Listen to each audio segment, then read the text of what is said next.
Press the bell icon on the YouTube app and never miss another update.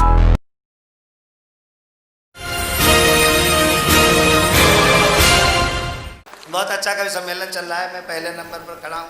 मुझे नहीं पता आप लोग कैसा सुनते हैं, लेकिन मुझे समझ में आ गया है। मैं 4 पंक्तियाँ श्रृंगार की सुनाता हूँ। हास्य कवि कैसा श्रृंगार सुना सकता है, मैं आपके सामने रखता हूँ। ये श्रृंगार मैं विनीत चौहान की तरफ से सुना रहा हूँ। अच्छा सुनिएगा। मैं अक्सर सोचता हूँ तुम मिलो कुछ बात हो जाए। वाह वाह कर। मैं अक्सर सोचता हूँ तुम मिलो कुछ बात हो जाए, घिरे बादल घने से और फिर बरसात हो जाए। ये ऐसे बोलना है। मैं अक्सर सोचता हूँ तुम मिलो कुछ बात हो जाए, घिरे बादल घने से और फिर बरसात हो जाए। मैं तुमको साथ लेकर कार से जब घूमने निकलूं, तैयार हो जाना सारे लोग। मैं तुमको साथ लेकर कार से जब घूमने निकलूं कि पंचर हो सभी टायर, वहीं पर रात हो जाए। आपकी शुभेच्छाएं। और एक और शिक्षाप्रद शेर सुना देता हूँ, उसके बाद मैं वो कविता सुनाता हूँ। संभल जाऊंगा मन में यदि कभी भी पाप आ जाए। वाह, बहुत अच्छी पंक्तियाँ हैं। इससे अच्छी पंक्तियाँ पैदा नहीं हुई। संभल जाऊंगा मन में यदि कभी भी पाप आ जाए, मैं बच निकलूंगा रास्ते में अगर कोई सांप आ जाए। बड़ी मुश्किल पड़ेगी तब मुझे खुद को बचाने में, मैं जिसको देखना चाहूँ उसी का बाप आ जाए। आखिरी 4 पंक्तियाँ, फिर कविता आखिरी 4 पंक्तियाँ। ये इतनी अच्छी पंक्तियाँ हैं कि जो यहाँ पर युवक बैठे हैं, बॉयज़ जो हैं, वो इन पंक्तियों को अपने जीवन में उतारें। अगर वो ये पंक्तियाँ उतार लेंगे तो वो खुश रहेंगे ज़िंदगी भर। अब सुनो। वो अक्सर सुनो, जुड़े रहो, बहुत अच्छी पंक्तियाँ। नहीं, भगवान कसम बहुत अच्छी पंक्तियाँ। वो अक्सर बाइक पर मुझको बिठा कॉलेज पहुंचता है। अच्छा। मैं लखनऊ में रहता हूँ, महानगर में देखता हूँ मोटरसाइकिल पर 2 लोग बैठे होते हैं, फिर भी पिछली सीट खाली होती है। बस इसको ध्यान में रखिए। वो अक्सर बाइक पर मुझको बिठा कॉलेज पहुंचता है, मैं उसकी प्रेमिका हूँ, वो यही शायद समझता है। अरे सुनो तो यार पहले।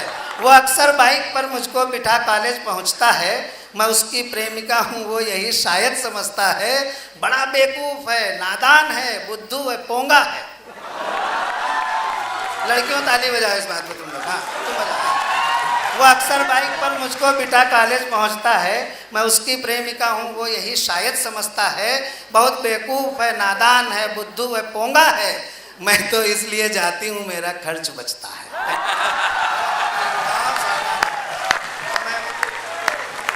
एक कविता, हाँ वो शादी, एक विशेष कविता है जो पिछले दिनों काफ़ी वायरल हुई है। वह शादी का विज्ञापन। कई रिश्तों में परेशानियां आती हैं, तो सर्वेश भाई भी उन्हीं से गुजरे हैं। उन्होंने, विनीत जी ने बहुत सच बताया कि मैं पहले क्लीन शेव रहता था, फिर उसके बाद मुझे ये दाढ़ी रखनी पड़ी। एक्चुअली मेरी शादी हुई तो मैं दाढ़ी रखता था। साली चाहती थी कि मैं दाढ़ी न रखूं। मैं बिल्कुल झूठ नहीं बोलूँगा, कभी झूठ नहीं बोलूँगा। साली चाहती थी मैं दाढ़ी न रखूं और पत्नी चाहती थी कि मैं दाढ़ी रखूं। बड़ी दिक्कत थी। तो साली मेरी छोटी वाली दौड़ के गई विनीत के पास, बोली विनीत भैया जीजा जी देखो मेरा कहना नहीं मानते भैया। बजा दो इनके लिए ताली जा। तो फिर मैंने मध्य मार्ग अपनाया और सब ठीक किया। अब ये जो कविता है ये सत्य घटना पर आधारित है। मैं क्लीन शेव रहता था। मैं 10 भाई बहन हूँ मैं, और मैं क्लीन शेव रहता था। 9 भाई बहनों की शादी हो चुकी थी। मेरे जीवन की वो कविता है जिसने मुझे पूरी दुनिया में बहुत पहचान दिलाई है, और ये कविता इस कैंपस में बहुत आवश्यक है। मस्ती ठहाके इन सब के बीच ये कविता चलेगी, लेकिन उस युवा वर्ग को जोड़ने की भी कोशिश करेगी जो कवि का दायित्व होता है। मस्ती हम लोग घंटों कर सकते हैं, लेकिन इंस्टीट्यूशनल एरियाज़ में जब हम लोग पहुंचते हैं तो हमारे कुछ दायित्व बोध भी जगते हैं। ये कविता अद्भुत कविता है मेरे जीवन की, मैं आपके सामने रखता हूँ। सत्य घटना पर आधारित है। 12-13 साल पुरानी घटना है। मैं क्लीन शेव रहता था, मेरी शादी नहीं हो पा रही थी, कोई ससुर आता ही नहीं था। कोई ससुर नहीं आता था। अच्छा मैं लड़की भी नहीं था, कि किसी के साथ भाग ही जाता। जहाँ माँ बाप मानते वही बनना था। सुनो सरपंच जी, सुनो आप, तो भाग जाता। तो एक जो है ससुर आया, उसने हमको देखा और चल दिया। पिताजी ने पूछा भाई साहब क्यों जा रहे हैं? बोला इससे कौन शादी करेगा, ये तो बच्चा है।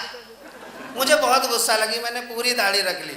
दूसरा आया, वो भी देख के चल दिया। पिताजी ने कहा आप क्यों जा रहे हैं? बोला इससे कौन करेगा, ये तो गुंडा है।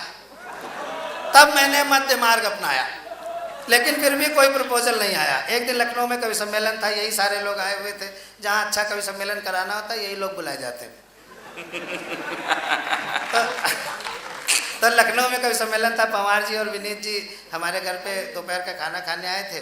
ये लोग बैठे हुए थे, पिताजी मुंह लटकाए, बिल्कुल सच घटना है, एकदम झूठ एक शब्द नहीं। अब भगवान कसम, बिल्कुल भगवान, बिल्कुल। ये दोनों लोग बैठे, पिताजी मुंह लटकाए बैठे। तो पवार भाई साहब ने पूछा कि चाचा जी क्या बात है, आप इतना दुखी क्यों हैं? पिताजी बोले किसी तरह सर्वेश की भी शादी हो जाती तो हम गंगा नहा लेते। अच्छा, हमारे यहाँ उत्तर भारत में कोई अच्छा या बुरा काम जब कंप्लीट होता है तो गंगा नहाई जाती है। हम ये नहीं समझ पा रहे थे कि पिताजी मेरी शादी को अच्छा काम समझ रहे हैं कि बुरा काम। तब तक विनीत चौहान ये तो प्रोफेसर हैं प्राइमरी स्कूल में, तो नहीं है, सही में प्रोफेसर हैं। तो इन्होंने हमारे पिताजी को सलाह दी, बोले चाचा जी ऐसा करो कि सर्वेश भाई का एक मैट्रिमोनियल विज्ञापन निकलवा दो, वैवाहिक विज्ञापन, हो सकता कोई पार्टी फंस जाए। तो मेरा मैट्रिमोनियल विज्ञापन निकलवाया गया, उसमें मेरी उम्र 28 साल। जस्ट मिनट सर्वेश, ये जो पानी बांट रहे हैं, मैं उनसे आग्रह करूंगा प्लीज पानी बांटना बंद कर दीजिएगा। ये सारा करके नष्ट हो जाएगा ऐसे। कोई पानी ना बांटे, पीना हो बाहर चला जाए। विनीत भाई कुछ मत कहो, ये पानी बांट रहा है तो इसी इंस्टीट्यूशन में बना रहेगा। अगर ये चाय बांट रहा होता तो प्रधानमंत्री बन जाता। वाह, तो बिल्कुल सच कह रहा है सर, बिल्कुल नहीं है। तो भगवान का सच।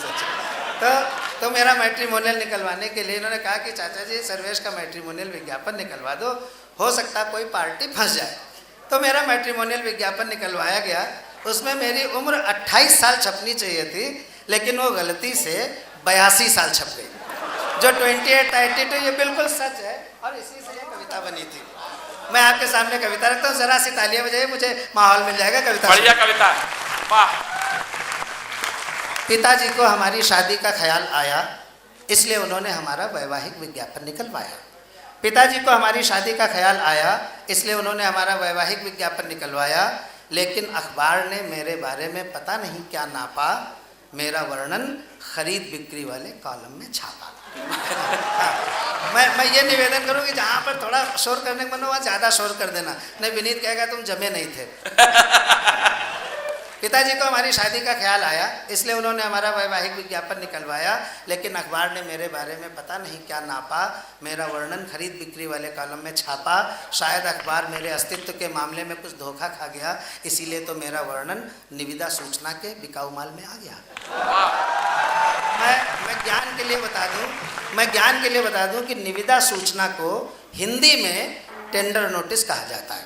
अच्छा, नहीं भगवान कसम कहा जाता है। निविदा सूचना आप समझ नहीं पाएंगे, टेंडर नोटिस सब समझ गए होंगे। तो लेकिन अखबार ने मेरे बारे में पता नहीं क्या नापा, मेरा वर्णन खरीद बिक्री वाले कॉलम में छापा। शायद अखबार मेरे अस्तित्व के मामले में कुछ धोखा खा गया, इसीलिए तो मेरा वर्णन निविदा सूचना के बिकाऊ माल में आ गया। अब मुझे खरीदने के लिए निविदाएँ आने लगी। अब जुड़ना आप लोग, अब मुझे खरीदने के लिए निविदाएँ आने लगी, अपने अपने जोर आजमाने लगी। एक में था माल कितना पुराना है। अब इसमें थोड़ा हिलेरिसिटी लानी है, थोड़ी हिलेरिसिटी लानी है। एक में था माल कितना पुराना है, दूसरे में था क्या जहाँ है जैसा है वहीं से उठाना है। एक में था माल कितना पुराना है, दूसरे में था क्या जहाँ है जैसा है वहीं से उठाना है, तीसरा पूछ रहा था मशीनरी की क्या कंडीशन है।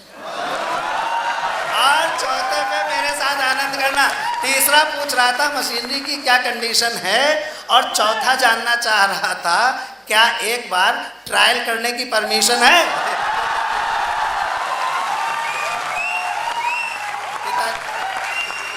पिताजी को लगा मामला तो संगीन होता जा रहा है, पिताजी को लगा मामला तो संगीन होता जा रहा है। अच्छा खासा नौकरी शुदा विवाह योग्य बेटा, लगता है बिगड़ी हुई मशीन होता जा रहा है।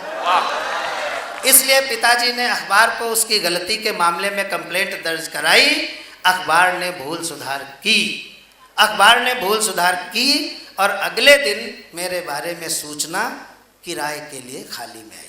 वाह, कहाँ बेचे दे रहे थे। बहुत अच्छी कविता है। अखबार ने भूल सुधार की, अगले दिन मेरे बारे में सूचना किराए के लिए खाली में आई। कई किराएदार आए, कुछ तो साथ में एडवांस तक लाए। कई किराएदार आए, कुछ तो साथ में एडवांस तक लाए। अब मैं अपनी उस युवा पीढ़ी का आह्वान करता हूँ कि अब आगे की पंक्तियों के साथ जुड़े हो। कई किराएदार आए, कुछ तो साथ में एडवांस तक लाए।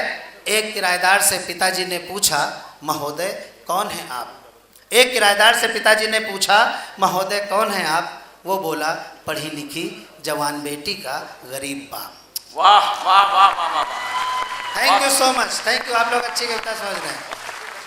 एक किराएदार से पिताजी ने पूछा, महोदय कौन है आप? वो बोला, पढ़ी लिखी जवान बेटी का गरीब बाप। आपने सूचना निकाली है कि आपका नौकरीशुदा विवाह योग्य बेटा किराए के लिए खाली है। हालांकि मैं आपको मुँह मांगी रकम कभी नहीं दे पाऊंगा। पंक्तियां समझ जाइएगा तो ज़रूर तालीफ जाइएगा। हालांकि मैं आपको मुँह मांगी रकम कभी नहीं दे पाऊंगा, लेकिन वादा करता हूं कि अपना घर द्वार बेचकर कम से कम साल 2 साल के लिए किराए पर अवश्य ले पाऊंगा। वाह वाह वाह वाह। हालांकि मैं आपको मुँह मांगी रकम कभी नहीं दे पाऊंगा, लेकिन वादा करता हूं कि अपना घर द्वार बेचकर कम से कम साल 2 साल के लिए किराए पर अवश्य ले पाऊंगा। आप मुझे हताश मत कीजिएगा, इस गरीब बेटी के बाप को निराश मत कीजिएगा, क्योंकि इससे मेरा कल्याण हो जाएगा। भले साल 2 साल के लिए ही सही, पर एक निर्धन बेटी को सुहाग तो मिल जाएगा। वाह वाह वाह। भले भले साल 2 साल के लिए ही सही, पर एक निर्धन बेटी को सुहाग तो मिल जाएगा। और मेरी समझदार बेटी, अब अगर इशारा समझना प्यारे स्टूडेंट्स तो ज़रूर ताली बजाना।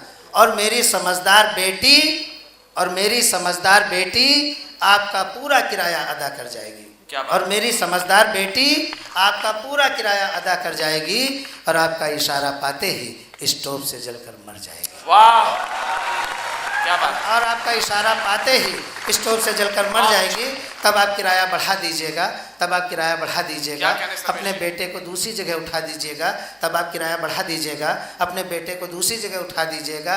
क्योंकि अब मैं जो पंक्तियां कह रहा हूं उससे अगर आप लोग सहमत हो ना, तो एक एक व्यक्ति तालियां इसलिए बजाए कि अच्छी पंक्तियां अगर मैं कह रहा हूं तो मैं इससे अच्छी पंक्तियां भी लिखने की कोशिश जारी रखूँ। और मेरी समझदार बेटी आपका पूरा किराया अदा कर, तब आप किराया बढ़ा दीजिएगा। अपने बेटे को दूसरी जगह उठा दीजिएगा। क्योंकि दहेज के मौसम में, तैयार हो जाना प्यारे लोगों, क्योंकि दहेज के मौसम में आजकल ऐसे भी दिन आने लगे हैं कि माँ बाप अपने विवाह योग्य बेटों को किराए पर उठाने लगे हैं। क्योंकि माँ बाप अपने विवाह योग्य बेटों को किराए पर उठाने लगे हैं। और गरीब माँ बाप की बेटियाँ, और गरीब माँ बाप की बेटियाँ इसी तरह अपनी गरीबी का प्रायश्चित करती रहती हैं। इसीलिए तो शादी के बाद बहुत जल्द किसी न किसी वजह से मरती रहती हैं।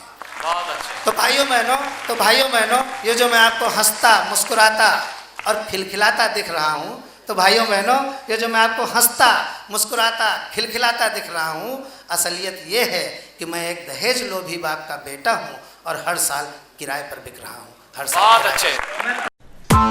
Press the bell icon on the YouTube app and never miss another update.